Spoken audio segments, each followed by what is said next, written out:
My name is Ethan Cole. I'm 38, a respiratory therapist in a mid-sized city, the kind of guy people describe as steady when they can't think of anything else. I like order. I like knowing my bills are paid, my kid is safe, and my home is a place where my shoulders can drop an inch when I walk through the door. Jenna was always the opposite of that. Loud, funny, shot-taking, attention-chasing. She called rules suggestions and boredom a choice. That contrast used to feel like balance. I handled the details. She handled the noise. Somewhere along the line, the noise stopped being charming and started feeling like a weapon, but I didn't have that language yet. We've got a 9-year-old daughter, Chloe. She's the piece of my life that never felt negotiable. Soft voice, big eyes, always watching more than she talks. If there's one person I never wanted to disappoint or confuse, it's her. The night everything turned was a Tuesday, which somehow made it worse. Not a birthday, not an anniversary. Just leftovers on the table, Chloe with a math worksheet off to the side, and Jenna still buzzing from her college reunion the night before. She was in that post-event high, hair still done nicer than usual, lipstick smudged at the edges from talking too much. She kept scrolling her phone between bites, laughing at messages I wasn't invited to see. Man, she said, stabbing a piece of chicken. That hotel was expensive as hell.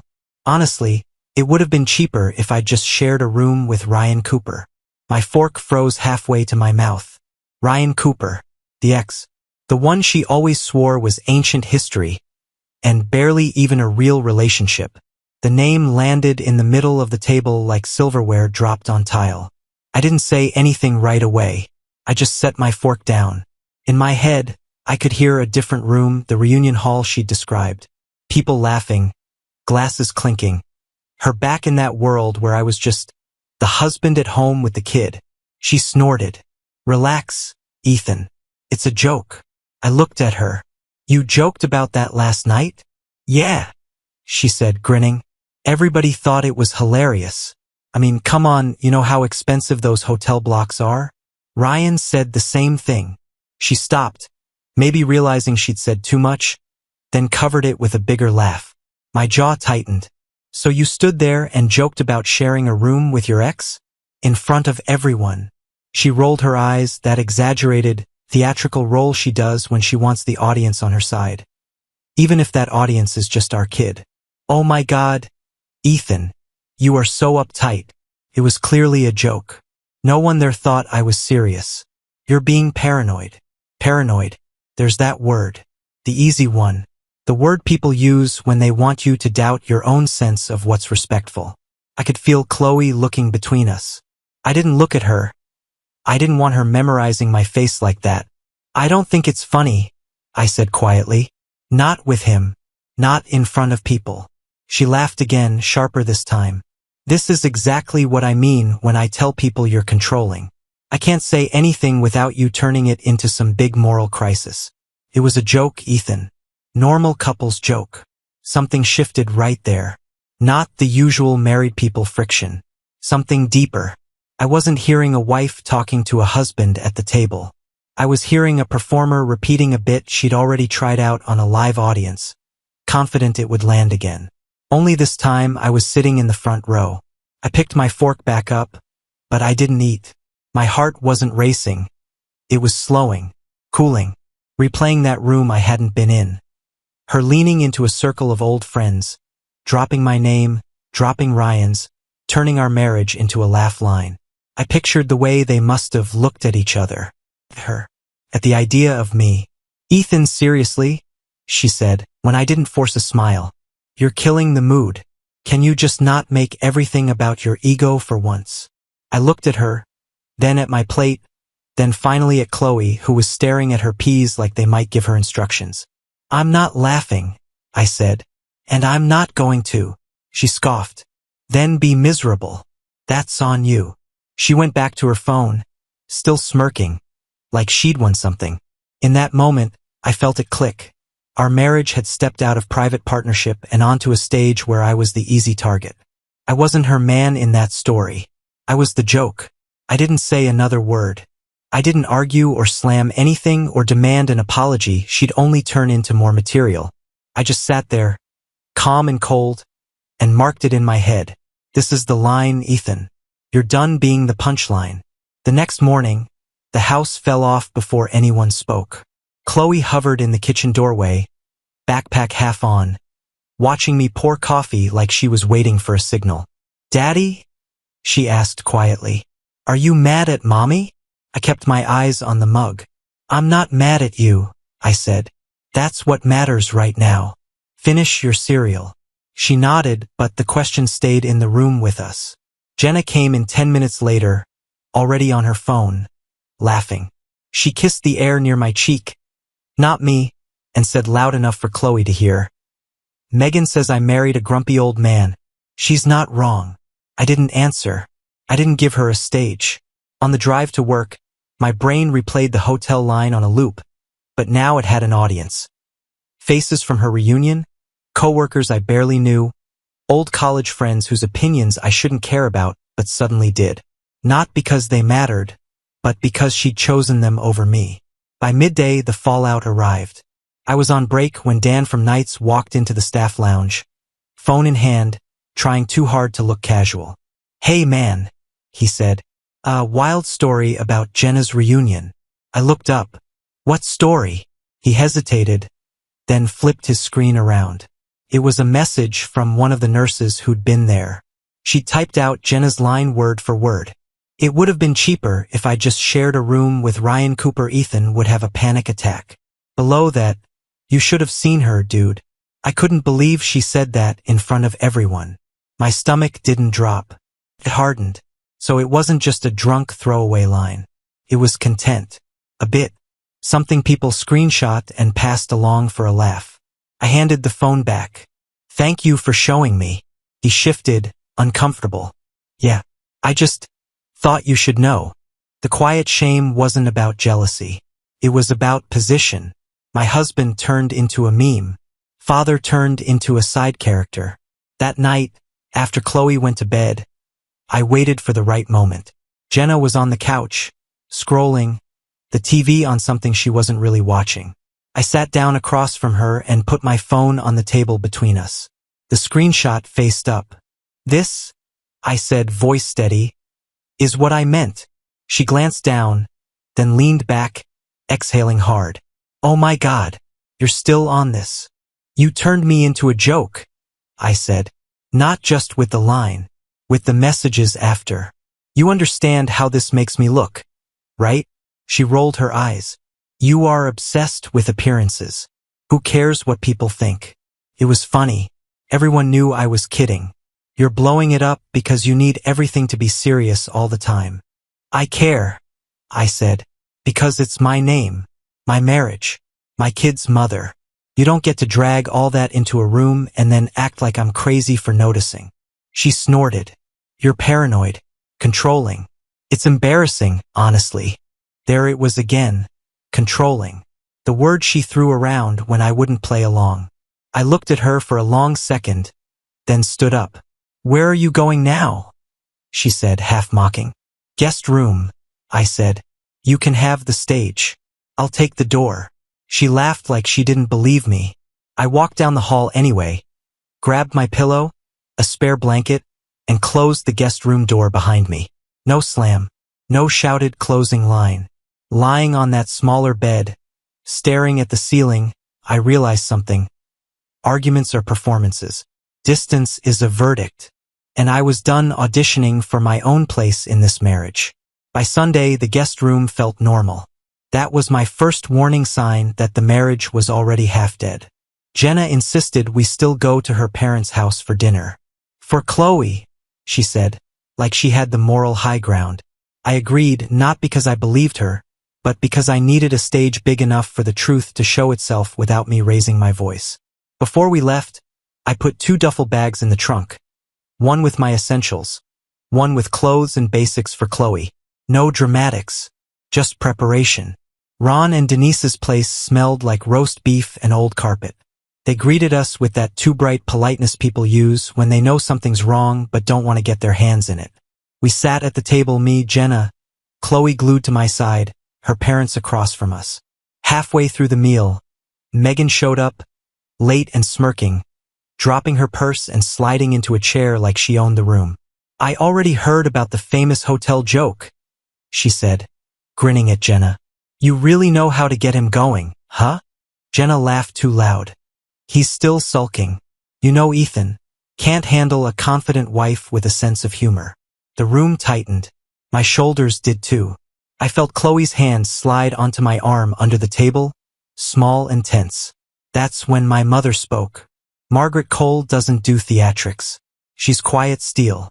She set her fork down hard enough to make the silverware jump. "No decent wife," she said, voice flat. "Jokes about sharing a hotel room with her ex. Not in public. Not in front of her husband. And certainly not in front of her child." The table went silent. Jenna snapped first. "Oh, here we go. You never liked me. You're so old-fashioned." Megan jumped in. "Yeah, this is 1950 now? It was a joke. You all need to loosen up." Ron muttered, not looking at anyone. "Kids deserve better than this circus." Chloe stared at her plate, motionless. I pushed my chair back. No anger, just decision. I walked down the hall, grabbed the duffel bags I'd left by the coat rack, and came back to the dining room. Jenna frowned. "What are you doing?" I set one bag down, then crouched next to Chloe. "Grab your backpack, kiddo." Her eyes widened. "We're leaving?" "Yeah," I said. "You're coming with me tonight." Jenna's voice rose. "Ethan, don't you dare make a scene in front of my parents." I stood up, took Chloe's hand, and met every pair of eyes at the table. "I'm not making a scene," I said. "I'm making a choice. No threats. No final speech." I turned, walked to the door with my daughter's hand in mine, and stepped out of the life where I was supposed to laugh along while they all pointed. The first 2 days away felt strangely simple.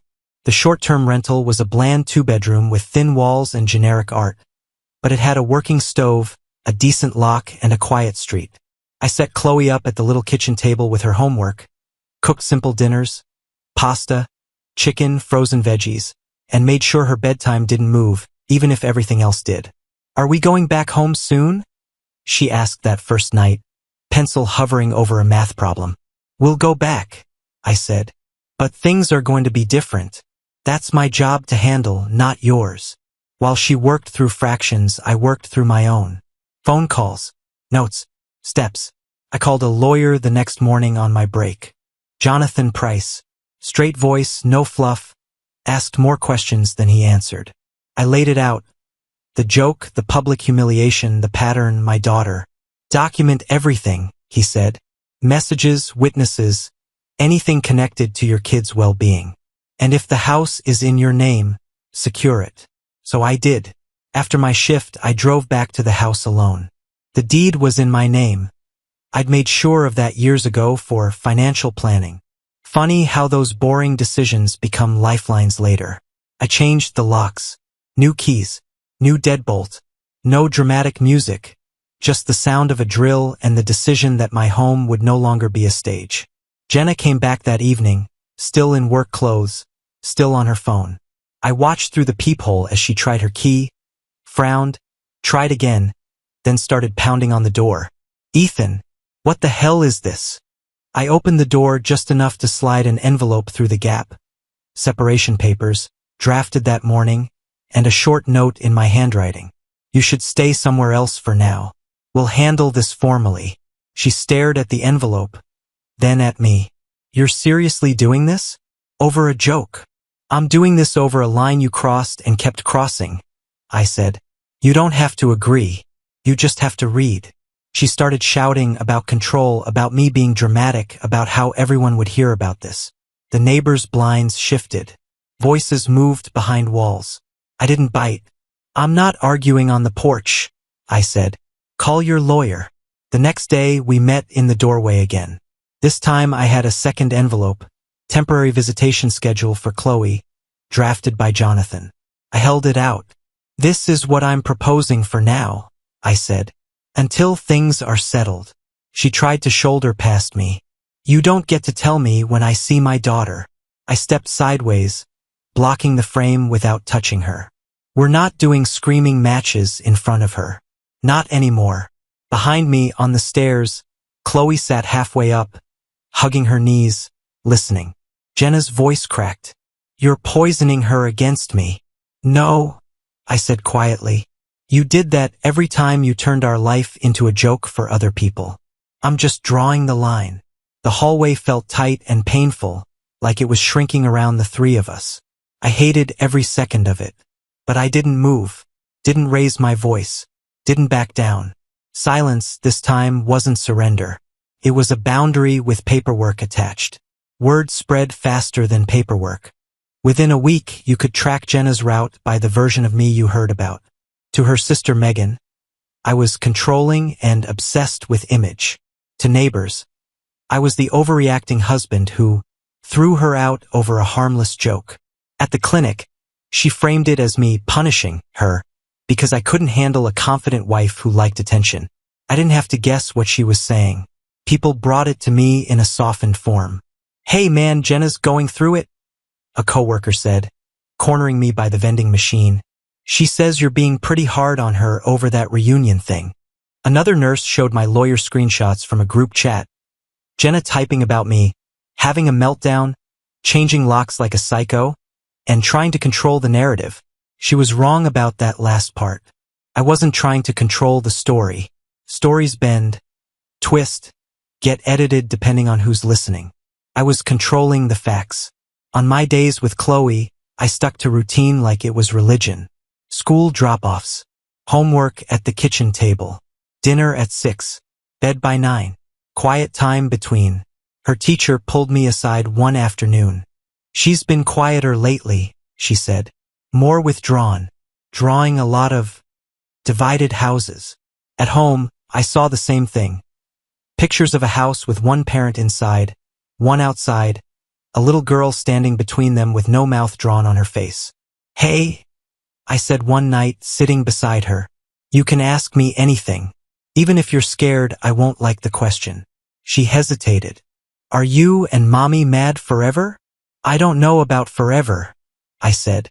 But I know this. I'm not going to let anyone laugh at our family like we're a TV show. You deserve better than that. She nodded slowly and went back to her drawing, adding a dog where there wasn't one before. Small thing, but I noticed. Every time someone repeated Jenna's edited version of events, I logged it. Names, dates, context. When a coworker said, she told us you freaked out over a joke about her ex, my lawyer added it to a list of potential witnesses from the reunion and after.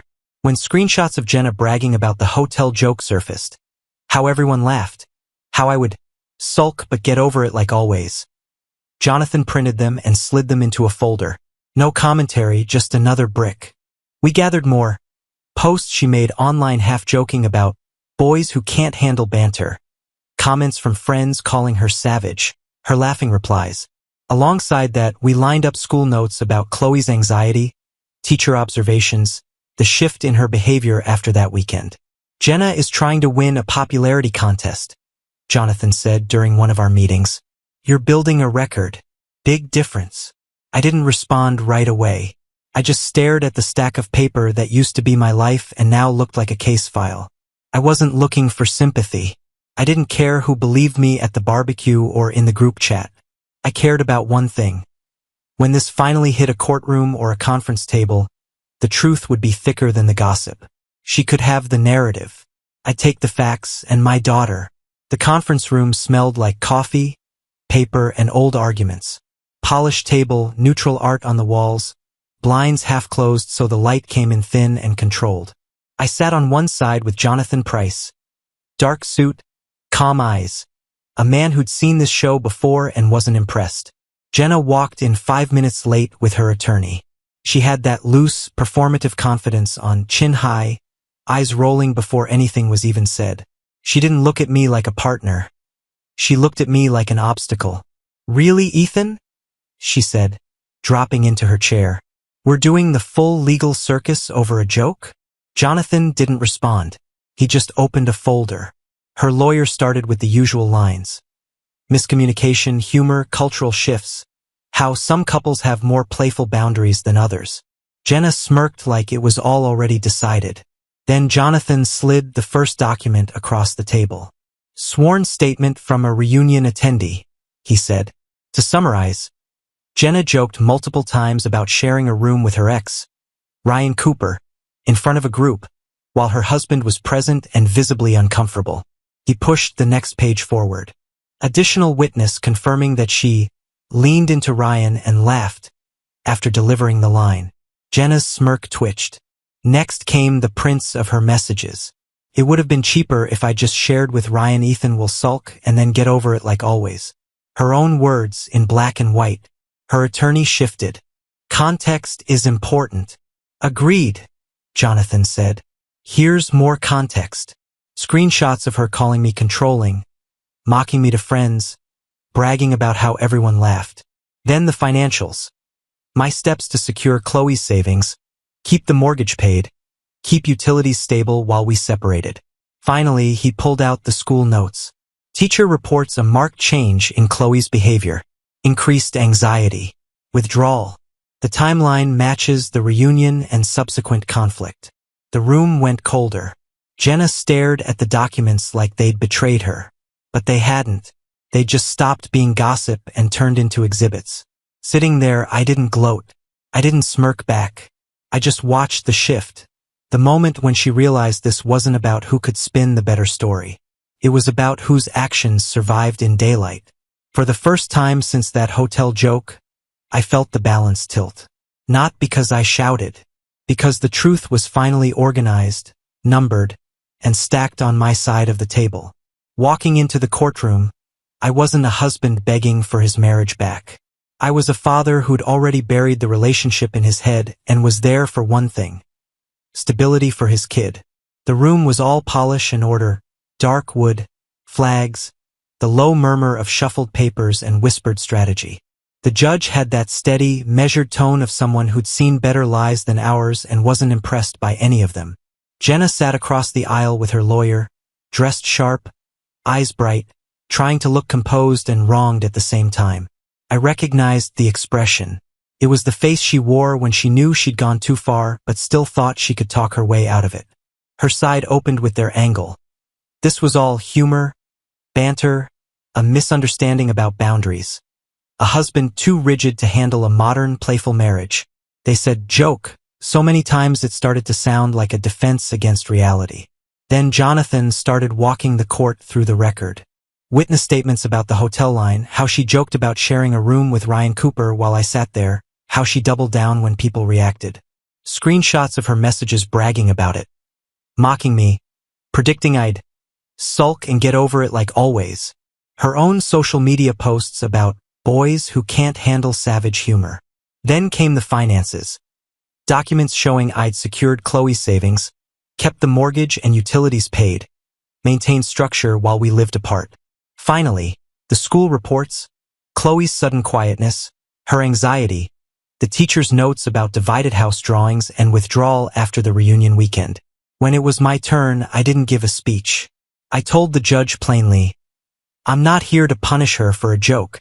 I'm here because my daughter doesn't need to grow up watching her father mocked in public and her home turned into a performance.